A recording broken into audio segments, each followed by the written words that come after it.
سپاہی مقبول حسین کی کہانی فرض شناسی اور ایمان و محبت کی عجیب کہانی ہے۔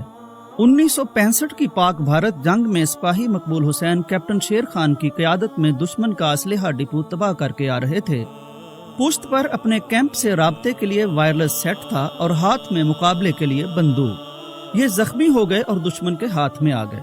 بدقسمتی سے بھارت نے انہیں جنیوا کنونشن کے تحت جنگی قیدی کا سٹیٹس نہیں دیا، چنانچہ ان کے متعلق پاکستان کو معلومات نہیں دی گئی اور پاکستان میں انہیں شہید سمجھ لیا گیا اور شہیدوں کی فہرست میں انہیں شامل کر لیا گیا۔ پاکستان میں اس کہانی کا یہیں اختتام ہو گیا۔ یہ کہانی مگر جاری رہی، 40 سال جاری رہی۔ 40 سال بعد اس کہانی کا اگلا ہولناک اور ہوش ربا باب تب کھلا جب 2005 میں واہگہ بارڈر کے ذریعے بھارت نے کچھ قیدی پاکستان کے حوالے کیے۔ پاکستانی حکام کی جانب سے ابتدائی کارروائی کے بعد ان تمام قیدیوں کو فارغ کر دیا گیا۔ سارے قیدی اپنے اپنے گھروں کو روانہ ہو گئے، لیکن یہ بوڑھا قیدی اپنے گھر جانے کے بجائے ایک عجیب منزل کی تلاش میں نکل کھڑا ہوا۔ کانپتے اور ناتواں ہاتھوں سے وہ ٹوٹے پھوٹے الفاظ لکھ کر اپنی منزل کا پتہ پوچھتا رہا اور ہر کوئی اسے غریب سائل سمجھ کے رہنمائی کرتا رہا۔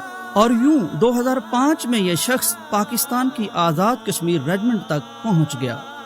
اس شخص کو ریجمنٹ کے کمانڈر کے سامنے پیش کیا گیا۔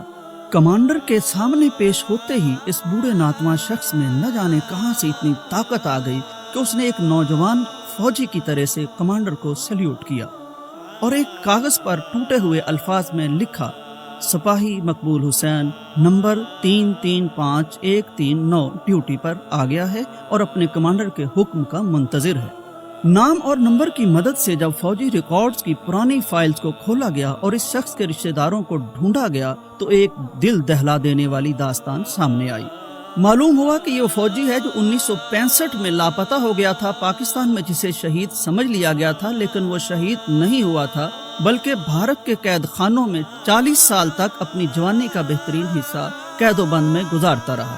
وہاں اس سے قید کے دوران سپاہی مقبول حسین سے پاکستان مرد آباد کے نعرے کا مطالبہ ہوتا تو عزم و ہمت کا یہ پہاڑ پاکستان زندہ باد کا نعرہ لگا دیتا۔ مشتعل ہو کر انہوں نے اس کی زبان کاٹ دی اور 4 فٹ کی اندھیری کوٹری میں ڈال کر بند کر دیا۔